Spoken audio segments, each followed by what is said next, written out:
జగిత్యాల జిల్లా మల్యాలలోని బాలుర వసతి గృహానికి చెందిన ఇద్దరు విద్యార్థులు చెరువుకుంటలో పడి మృతి చెందారు. ఎంపీపీఎస్ వడ్డెర కాలనీలోని పాఠశాలలో సుశాంత్, విష్ణు అనే ఇద్దరు విద్యార్థులు 4, 5వ తరగతి చదువుతున్నారు. విరామ సమయంలో బయటకు వెళ్లి ఎంతకీ తిరిగి రాకపోవడంతో పాఠశాల సిబ్బంది, తోటి విద్యార్థులు గాలింపు చర్యలు చేపట్టారు. సమీపంలోని కొత్తకుంట వద్ద విద్యార్థులు దుస్తులు కనిపించడంతో వెంటనే పోలీసులకు సమాచారం అందించారు.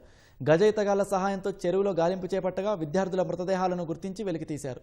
పోస్టుమార్టం నిమిత్తం జగిత్యాల ప్రభుత్వ ఆసుపత్రికి తరలించారు.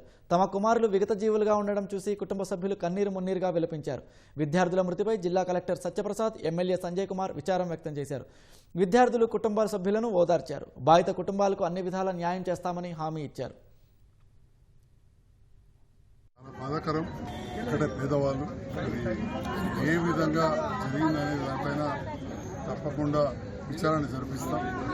ఇందులో టీచర్లది కానీ లేదా హాస్టల్ వార్డెన్ది తప్పకుంటే ప్రభుత్వపరంగా చర్యలు తీసుకుంటాం. పిల్లలు కోల్పోయిన తల్లిదండ్రులకు కూడా సమాచారం ఇచ్చాం. వారికి కూడా అన్ని విధాలా సహాయం చేసే విధంగా ప్రభుత్వ పక్షాన అండగా ఉంటామని చెప్పి తెలియజేస్తాం.